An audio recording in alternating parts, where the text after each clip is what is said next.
नमस्कार दोस्तों। हिंदी स्टोरीज में आपका फिर से स्वागत है। आज फिर आपके लिए मैं एक और स्टोरी लेके आया हूँ। आज मैं आपको ढोगा की आगे की कहानी बताने जा रहा हूँ। जहाँ लास्ट स्टोरीज में आपने देखा कैसे एक अनाथ लड़का सूरज बन जाता है मुजरिमों का महाकाल ढोगा। किलर जी में हुए हत्याकांड ने पूरे मुंबई को हिला डाला था और ऊपर से पुलिस स्टेशन में ढोगा द्वारा हथियारों का लूटना पुलिस की चैन उड़ा चुका था। पुलिस डिपार्टमेंट में खलबली मची हुई थी। हथियारों के लुटेरे डोगा की बन गई थी पुलिस सबसे बड़ी दुश्मन। पुलिस अब डोगा को और जिम में हुए हत्याकांड के दोषियों को किसी भी हालत में पकड़ना चाहती थी। लेकिन अब किलर जिम का खात्मा कौन करेगा, पुलिस या डोगा? यह भी सस्पेंस ही बना हुआ था। पुलिस से बिल्कुल बेफिक्र सूरज हॉस्पिटल में अपने अदरक चाचा का हाल जानने के लिए बेफिक्र था। अदरक चाचा अभी भी बेहोश थे। अभी कुछ कहा नहीं जा सकता था। अदरक चाचा का खून काफी बह चुका था। डॉक्टर अभी कुछ भी एक्यूरेट नहीं बता पा रहे थे। वहीं हॉस्पिटल के बाहर कोई सूरज का बेफ काफी देर से इंतजार कर रहा था। वो एक पुलिस इंस्पेक्टर था। पुलिस इंस्पेक्टर अपना नाम चीता बताता है। चीता एक ईमानदार और कड़क पुलिस ऑफिसर है। चीता सूरज को खुद का इंट्रोडक्शन करवाते हुए बताता है उसका नाम चीता होने के उतने ही रीजन है जितने कि चीता चीते के होने पे होते हैं। हालांकि शक्ल और शरीर बेशक चीता जैसा ना हो, लेकिन उसका जैसा दिमाग, फुर्ती, तेज आंख और जिगरा जरूर है इंस्पेक्टर चीता के पास। अपनी बड़ाई सूरज के सामने करने का इंस्पेक्टर चीता का एक ही कारण था, ताकि सूरज इंस्पेक्टर के पूछे हुए सवालों का सही सही जवाब दे। क्योंकि सूरज ही एक लॉयन जिम में अकेला बचा हुआ मेंबर था जो कि बिल्कुल सही सलामत था, और अदरक चाचा को हॉस्पिटल लाने वाला इंसान भी वही था।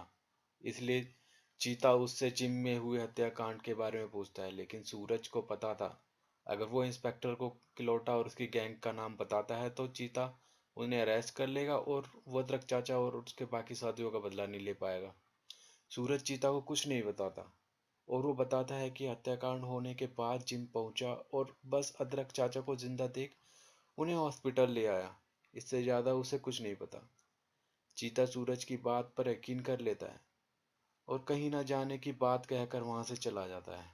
अब सूरज अपना बदला लेने के लिए तैयार था। सूरज अपनी एनफील्ड बाइक पर सवार होकर निकल जाता है। जबकि लॉयन जिम तबाह हो चुका है, तो आखिर सूरज ने अपने चुराए हुए हथियार कहाँ छुपाए होंगे, ये भी रहस्य ही बना हुआ था। सूरज अपनी बाइक साइड में लगाता है और अपनी जेब में रखी एक सीटी निकालता है और उसे बजाने लगता है। उस सीटी से कोई आवाज़ नहीं निकलती, क्योंकि वह एक अल्ट्रासोनिक साउंड करने वाली सीटी थी जो कि बस कुत्ते ही उसे सुन सकते थे। बहुत देर के सन्नाटे के बाद एक कुत्ता नजर आता है। वो कुत्ता सूरज की ओर अपने मुंह में रिवॉल्वर दबाए हुए दौड़ा चला आता है। उसके पीछे पीछे चला आ रहा एक और कुत्ता अपने मुंह में बॉम्ब की लड़ियां दबाए हुए, और तीसरा कुत्ता शॉटगन के साथ सूरज के पास आ जाता है। इलाके के सारे कुत्तों को सूरज ने हथियार बांट दिए थे जो कि इन्होंने अपने सोने की जगह पे छुपाए रखे थे। सूरज के पास आके सारे कुत्ते अपना प्यार जताते हैं और सूरज की सफलता के लिए प्रार्थना करते हैं। प्यार देने के बाद सूरज के कहने पर सारे कुत्ते वापस लौट जाते हैं। सूरज ढोगा के कपड़े पहनकर बन जाता है जुल्मी किलोटा का काल। बोटी का क्या हाल करना है, किलर जिम को कैसे धूल में मिटाना है और किलोटा को मौत किस तरह देनी है, डोगा ये सब पहले से ही डिसाइड कर चुका था। डोगा किलर जिम पहुंच जाता है। किलर जिम में किलोटा अपने लड़कों को ट्रेनिंग देने में लगा हुआ था। किलर जिम ने इस बार कंपटीशन जीतने की पूरी तैयारी कर ली थी और अपने रास्ते के कांटे मतलब लॉयन जिम को भी बिल्कुल साफ कर चुका। तभी बोटी किलोटा के पास आता है और बताता है अदरक चाचा हॉस्पिटल में किसी भी वक्त होश में आ सकते हैं और इंस्पेक्टर चीता उनका बयान लेने के लिए गया हुआ है। सूरज को भी वो लोग पकड़ नहीं पाए। ये सब सुन के किलोटा बोटी को धमकी देता है कि अगर इंस्पेक्टर चीता ने अदरक चाचा का बयान ले लिया तो तुम नहीं बचोगे। किलोटा अदरक चाचा और सूरज को मारने के लिए कहता है। तभी हथियार बंद और जिम की खिड़की तोड़ अंदर घुस जाता है। वहीं दूसरी ओर अदरक चाचा को होश आ जाता है और इंस्पेक्टर चीता अदरक चाचा से सवाल करना स्टार्ट कर देता है। अदरक चाचा सारी बात इंस्पेक्टर चीता को बता देते हैं कि उन पर हमला किलर जिम के गुंडों ने किया था ताकि वो कंपटीशन में हिस्सा ना ले पाए। ये सब सुन के इंस्पेक्टर चीता किलोटा का शिकार करने निकल जाता है। डोगा जिम में घुसते ही अपना इंट्रोडक्शन देता है और ऊपर लटके झूमर पर गोली चला देता है। झूमर नीचे गिर जाता है और किलर जिम के गुंडे उसमें दब जाते हैं। अब बारी थी किलोटा की। डोगा जैसे ही किलोटा पर फायर करना स्टार्ट करता है, उसी वक्त किलोटा अपनी रिवॉल्वर निकालता है और वो भी फायर कर देता है। दोनों की गोली आपस में टकरा जाती है। हाँ, पता है, थोड़ा सा ज़्यादा हो गया। खैर, डोगा समझ जाता है किलोटा भी निशानेबाजी में मास्टर है और डोगा जिम की मशीन की आड़ ले लेता है। फिर किलोटा डोगा को बिना हथियार लड़ने का चैलेंज देता है। डोगा ये चैलेंज एक्सेप्ट कर लेता है। डोगा को अपनी मार्शल आर्ट दिखाने का मौका मिल जाता है। लेकिन ये भी आश्चर्य की बात थी कि किलोटा जूडो कराटे का भी एक्सपर्ट निकला। किलोटा डोगा से मार्शल आर्ट में बहुत ज़्यादा माहिर था। किलोटा के दांवपेच देख डोगा समझ जाता है कि अभी उसे बहुत कुछ सीखना बाकी है। वो समझ जाता है कि वो किलोटा से जीत नहीं पाएगा। किलोटा और हावी होता चला जाता है। तभी डोगा बिजली की फुर्ती से अपनी रिवॉल्वर निकालता है और किलोटा की ओर फायर कर देता है। गोली किलोटा की बेल्ट पर जाके लगती है और किलोटा की पैंट नीचे उतरकर घुटनों पर गिरती है। अब बाजी वापस डोगा के हाथ आते देख डोगा बोटी पर लात घूंसों की बौछार कर देता है और डोगा आखिर बोटी को मौत के घाट उतार देता है और बाकी सभी साथियों को भी वो मौत के घाट उतार देता है। लेकिन किलोटा पीछे के रास्ते से भाग जाता है। डोगा जिम में टाइम बम सेट कर देता है जो कि 10 मिनट बाद फटेगा। तब इंस्पेक्टर चीता जिम में आ जाता है और डोगा को रुकने के लिए कहता है। डोगा रुकता नहीं और चीता गोली चला देता है जो कि डोगा के हाथ को छू के निकल जाती है। डोगा चीता को चिल्ला के जिम में बम रखे होने की बात कह के मेन हॉल पे कूद जाता है। चीता ये सुनकर सभी पुलिस वालों को वहां से निकलने के लिए कहता है। सारे पुलिस वाले बम फूटने से पहले ही बाहर निकल जाते हैं और बॉम्ब से किलर जिम बिल्कुल तबाह हो जाता है। अगली सुबह चीता केस की एक तहकीकात करने सूरज के पास पहुंच जाता है। जब चीता वहां पहुंचता है तो सूरज अपनी जिम की एक्सरसाइज करने में बिजी था और वो चीता को इग्नोर करता है। चीता गुस्से में सूरज से पूछता है कि वो कल कहाँ था। सूरज बताता है कि कल वो शमशान में अपने साथियों की मौत का शौक मना रहा था। चीता बताता है कि किसी ने कल किलर जिम को तबाह कर दिया। चीता का असली मकसद सूरज के हाथ देखने का था, लेकिन सूरज ने ग्लव्स पहने हुए थे एक्सरसाइज करने के लिए, इसलिए चीता सूरज के हाथ देख नहीं पाता और उसकी चोट भी नहीं नजर आती। हालांकि इंस्पेक्टर को लगता है कि गोली डोगा के शोल्डर में लगी थी। बात करने के बाद चीता वहां से चला जाता है। इस शहर में कुछ और गैंग ने आतंक मचा रखा था। ये गैंग खुद को ब्लैक बॉयज कहते थे, जो कि हमेशा काले कपड़ों में हर वारदात को अंजाम देते थे। इस गैंग ने जगह जगह लूट मार मचा मचा रखी थी और करीब 10 लोगों का खून भी कर चुके थे। अगले दिन डोगा को इस गैंग का पता चलता है और वो अपने साथियों के साथ यानी कुत्तों को बुलाता है और सभी कुत्तों को ब्लैक बॉयज ढूंढने के लिए कहता है। उसी रात ब्लैक बॉयज एक बैंक लूटने की तैयारी में थे जो कि पुलिस हेडक्वार्टर के टॉप फ्लोर पे था। ब्लैक बॉयज साथ वाली बिल्डिंग से एक रस्सी बैंक की बिल्डिंग में फेंकते हैं और रस्सी पर लगा हुआ हुक बैंक की बिल्डिंग की छत पर अटक जाता है। सभी गैंग मेंबर रस्सी पर लटक कर दूसरी ओर जाने के लिए ट्राई करते हैं। इसी बीच एक कुत्ता डोगा को आके बताता है कि पुलिस हेडक्वार्टर में डकैती चल रही है। इंस्पेक्टर चीता भी अपने साथियों के साथ इसी गैंग को पकड़ने निकल जाता है और जैसे ही चीता पुलिस जीप में बैठता है तो साइड मिरर में चीता की नज़र ब्लैक बॉयज पर पड़ती है जो लटक कर पुलिस बिल्डिंग में आने का प्रयास कर रहे थे। इंस्पेक्टर चीता अपनी रिवॉल्वर से उनकी ओर फायर कर देता है। गोली सीधा रस्सी पर जाके लगती है और रस्सी टूट जाती है। लेकिन अभी तक सभी ब्लैक बॉयज का नसीब उनके साथ था। सभी सुरक्षित जगह पर गिरते हैं। गिरते ही ब्लैक बॉयज फायरिंग स्टार्ट कर देता है और चीता भी फुर्ती से दिखाते हुए फायर स्टार्ट कर देता है। चीता एक एक कर 3 सटीक निशाने लगाते हुए फायर करता है जो कि 3 गुंडों को जाके लगती है और तीनों वहीं मर जाते हैं।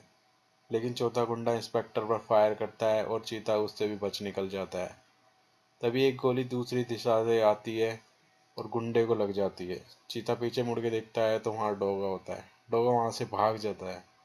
तभी बाकी पुलिस वाले भी बाहर आते हैं लेकिन उनके करने के लिए अब कुछ बचा नहीं था। कमिश्नर इंस्पेक्टर चीता को ब्लैक बॉयज को मारने और लूट बचाने के लिए शाबाशी देते हैं। इंस्पेक्टर चीता बाद में जीप चलाते हुए सोचता है कि ये कौन था जिसने उसकी जान बचाई। तभी चीता की जीप के सामने एक आदमी आ जाता है और वो चीता को दिखाता है कि पास ही में एक ज्वेलरी शॉप पर लूट चल रही है। इंस्पेक्टर चीता जमीन पर गोली चलाते हुए गुंडों को हथियार फेंकने के लिए कहता है। उनमें से 3 तो हथियार फेंक देते हैं लेकिन चौथा लुटेरा चीता की ओर क्लिप निकालकर ग्रेनेड फेंक देता है। ग्रेनेड से जबरदस्त धमाका होता है। चीता वहां से खुद कूद कर सेफ जगह पर छुप जाता है और फायरिंग स्टार्ट कर देता है। चीता के सटीक निशाने से 2 लुटेरे मारे जाते हैं और चीता की गोली खत्म हो जाती है। अब चीता की फायरिंग करने के लिए एक भी गोली नहीं बची थी। बाकी बचे दोनों लुटेरे फायदा उठा के भागने की सोचते हैं, लेकिन तभी दूसरी ओर से उन दोनों पर गोलियों की बौछार होने लगती है। दोनों लुटेरे भी वहीं गोलियों से घायल हो जाते हैं। चीता देखता है कि ये तो वही मददगार है जिसने पहले भी चीता की जान बचाई थी। चीता डोगा को रुकने के लिए कहते हैं, लेकिन डोगा रुकता नहीं और फिर से वही मेन हॉल में कूद जाता है और इंस्पेक्टर चीता इन दोनों को जिंदा पकड़कर पुलिस हेडक्वार्टर ले जाता है। कमिश्नर त्रिपाठी चीता को खुशी के साथ शाबाशी देते हुए चीता की बड़ाई करता है। अगली सुबह सूरज अदरक चाचा से मिलने हॉस्पिटल जाता है। वहाँ एक एम्बुलेंस सामने से स्पीड में आते थे। सूरज को कुछ डाउट होता है। सूरज हॉस्पिटल में जाके देखता है, लेकिन अदरक चाचा उस हॉस्पिटल में नहीं नजर आते। सूरज समझ जाता है कि लौटा अदरक चाचा किडनैप करके लेके गया है। पास ही में एक गुंडे के हाथ से गिरा हुआ हैंडबैंड पड़ा होता है। सूरज उस हैंडबैंड को उठा लेता है। सूरज तेजी से अपनी बाइक पर सवार होकर हॉस्पिटल से निकल जाता है और जिम पहुंच जाता है। वो जिम से अपनी रस्सियों के साथ किलोटा को मात देने के लिए निकल पड़ता है। सूरज उन रस्सियों से बुनकर 2 जाल तैयार कर लेता है और फिर से अपने साथियों को बुलाने के लिए सीटी बजाता है। सीटी से सभी कुत्ते वहां आ जाते हैं। सूरज अपने उस हैंडबैंड की मदद से कुंडों का पता लगाने के लिए कहता है, जो कि उसे हॉस्पिटल में मिला था। सभी कुत्ते काम पे लग जाते हैं। इसी बीच सूरज अपना दूसरा प्रलयकारी रूप यानी डोगा बन जाता है। थोड़ी देर बाद एक कुत्ता रॉकेट डोगा के पास आता है और सूरज रॉकेट के पीछे पीछे किलोटा के ठिकाने पर चल पड़ता है। और दूसरी ओर इंस्पेक्टर चीता भी पकड़े हुए गुंडों से मुंह खुलवाने में लगा हुआ था। वो गुंडे टॉर्चर होकर आखिर मुंह खोल देते हैं और सब बता देते हैं। चीता सब कुछ जानने के बाद मुजरिमों को पकड़ने वहां से चल पड़ता है। उधर किलोटा के अड्डे पर अदरक चाचा बाकी भाइयों हल्दी धनिया और काली मिर्च चाचा के साथ बंधे हुए थे। वो सभी किलोटा को धुतकार रहे थे कि उन्हीं ने किलोटा को इतना कुछ बनाया, ट्रेनिंग दी और अब वो किलोटा के साथ एहसान फरामोशी कर रहा था। यानी किलोटा भी सूरज की तरह उन सबका शिष्य था। तभी किलोटा सूरज पर हर बार हर कदम पर भारी पड़ रहा था। इसी बीच डोगा फिर से शीशा तोड़ के किलोटा के अड्डे पर घुस जाता है। वहाँ ब्लैक बॉयज के गुंडे भी थे, यानी कि ये ब्लैक बॉयज कोई और नहीं बल्कि किलोटा के गैंग मेंबर ही थे। डोगा घुसते ही गोली चलाना स्टार्ट कर देता है और सभी ब्लैक बॉयज गुंडों को गोलियों से छन्नी कर देता है। लेकिन किलोटा कोई जवाबी हमला नहीं करता। वो बस आराम से चेयर पर बैठकर डोगा के पास आने का वेट करता है। डोगा के पास आते ही किलोटा फिर से डोगा पर टूट पड़ता है। डोगा को फिर से किलोटा के जूडो कराटे का सामना करना पड़ता है। डोगा को फिर से अपनी पिछली हार याद आ जाती है। किलोटा के लात घूंसे खा के डोगा का मुंह भी खून से भर जाता है। डोगा को पता चल चुका था कि वो किलोटा का सामना नहीं कर पाएगा, लेकिन डोगा किस वेट में था। अब जैसे ही किलोटा अपने दोनों हाथों से वार करता है, तभी डोगा अपने 2 जालों में से एक जाल किलोटा के हाथों में बांध देता है और इस जाल से किलोटा का हाथ फंस जाता है। किलोटा गुस्से में अपने दोनों पैरों से ही वार करता है, लेकिन डोगा अपने दूसरे जाल से किलोटा का पैर भी फंसा देता है। किलोटा जमीन पर गिर जाता है। सूरज के चारों मास्टर डोगा को देखकर समझ नहीं पा रहे थे कि आखिर कौन है ये, और अब डोगा किलोटा को सजाए मौत देने के लिए तैयार था। डोगा जैसे ही फायर करता है, दूसरी ओर से इंस्पेक्टर चीता की गोली सूरज की गन पर आगे लगती है। चीता डोगा को कानून को हाथ में ना लेने के लिए कहता है और इंस्पेक्टर चीता उसे खिड़की से जाने के लिए कहता है। ये सुनकर डोगा हैरान हो जाता है कि आखिर इंस्पेक्टर चीता उसे पकड़ने की बजाय भागने के लिए क्यों कह रहा है। डोगा ज़्यादा ना सोच के सीधा खिड़की से छलांग लगा के भाग जाता है। कमिश्नर त्रिपाठी एक बार फिर चीता को शाबाशी देते हुए उसकी पढ़ाई करता है, लेकिन इस बार से इंस्पेक्टर चीता के दिमाग में शाबाशी का हकदार कोई और ही था। अब सूरज के चारों मास्टर वापस डोगा के बारे में डिस्कस करते हुए लॉयन जिम में प्रवेश करते हैं और उन्हें आखिर पता चल जाता है कि उन्हीं का सिस्टर सूरज ही डोगा है और वह सूरज पर काफ़ी गर्व करते हैं। धन्यवाद दोस्तों, आपको एक स्टोरी कैसी लगी ज़रूर बताइएगा।